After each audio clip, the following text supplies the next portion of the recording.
was about to reach for the doorknob when he called out again. "Hey, Frank." I turned back. "Be careful if you see them. They really are the biggest cats I've ever seen." He emphasized the last part. I left it, determined to investigate further. During my nightly rounds, I kept my eyes wide open, observing every corner of the hotel for clues. But no matter how hard I looked, I couldn't find any signs of the cats Bill had mentioned.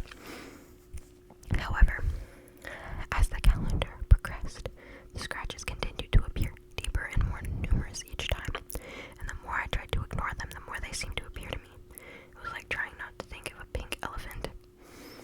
One night, as I patrolled the empty corridors, a strange sound caught my attention. It was a soft, almost imperceptible dragging echoing through the corridors. My muscles tensed with fear as I realized where it was coming from. The back door. I silently ran towards the sound, my steps muffled by the heavy carpet. Turning off my flashlight, which now trembled in my sweaty hands, I had to scare it off, but before that, I wanted to see what it was.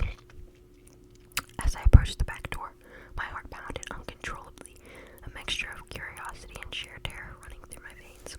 With bated breath, I took a cautious step towards the door, listening to the dragging sound echoing more clearly with each passing second. That creature was scratching the door at that very moment. Then, with a quick movement, I reached for the doorknob, and with a firm tug, cautiously opened the door, expecting to find whatever was outside. What I saw left me paralyzed with horror. At the threshold of the door, crouched like a sinister shadow, was a creature that resembled no cat I'd ever seen. Its skin was slimy and pale, a thin and long body adorned with segmented rings. It was like a giant worm. At the tip of its tail, a hook, a large claw with which I suppose it made the marks. It rose up, turning towards me, and I could see a spiral of thin, sharp teeth in its mouth. My eyes widened in horror at the sight. My brain refused to process what I was seeing, and a cold shiver ran down my spine as fear took hold of me. That thing pulsed in a strange way, making me feel nauseous. The creature emitted a guttural, low and vibrating sound as if testing the air around him. I took a step back and instinctively turned on my flashlight towards it.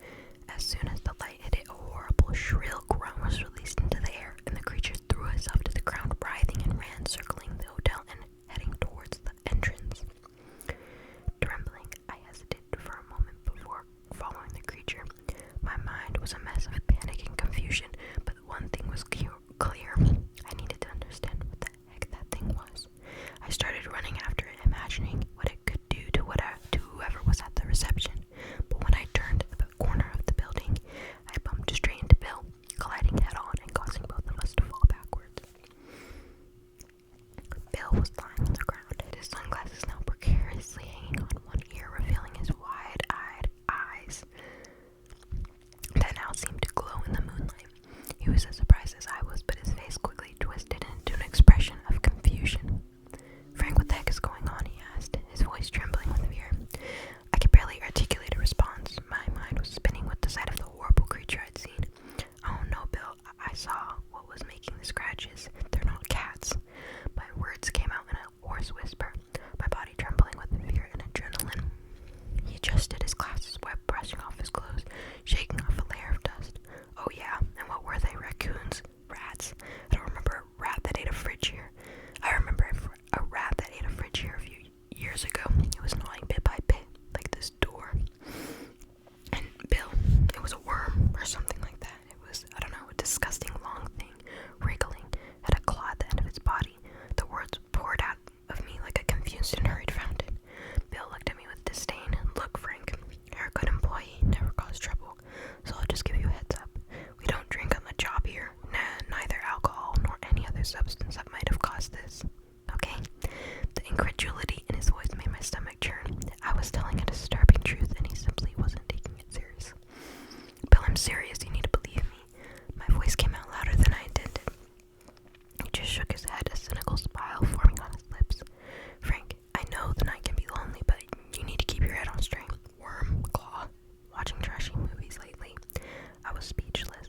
How could I convince him of the truth when he was so determined to label me as crazy? I was alone in this. Giving up on dialogue, I caught up from the ground and looked around, realizing the absence of the creature.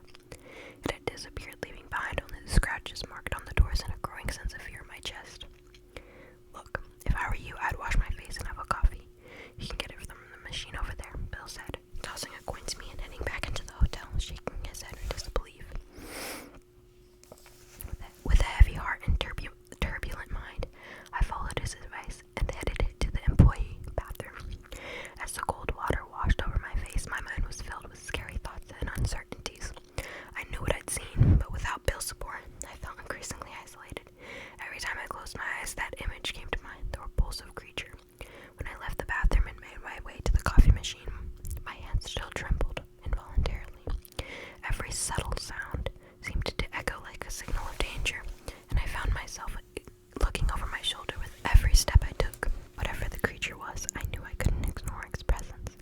As the coffee machine bubbled beside me, I struggled to calm my nerves, but even the comforting warmth of the drink couldn't completely dispel the fear that clung to me like a sinister shadow. As I sat in an empty chair in the lobby area, my eyes wandered into the darkness beyond the windows, a shiver running down my spine as I pondered what might be hidden in the darkness. Hours passed and I began to calm down. It was almost 4 a.m. now, and everything seemed to do it had just been a feverish and strange dream. And indeed, I would have believed it, and wouldn't have written this account if it weren't for what happened next. As I took one last walk around the outer perimeter, I heard a noise that, for me, was a trigger. It was that low, guttural sound that the creature had made before. I was more alert now and could clearly hear where it was coming from. It was from one of the windows. I ran over there, and as I approached, I realized whose room I was in. I looked through the window, and dear God, why did I do that? It was Bill's room. He was sitting at his desk. I could see him from behind as he worked on something on his computer. Suddenly he stopped, his arms falling to his sides as it turned off, and his head falling onto the keyboard. The hair covering his neck began to move, shaking in a strange way, and then I held back, the bile rising back up my throat. Something began to emerge from his head, a slimy body covered in blood and fat. That worm I had seen emerge from Bill's inert body, wriggling in sickening pleasure. I was paralyzed, unable to look away from that disgusting sight. What the heck is going on?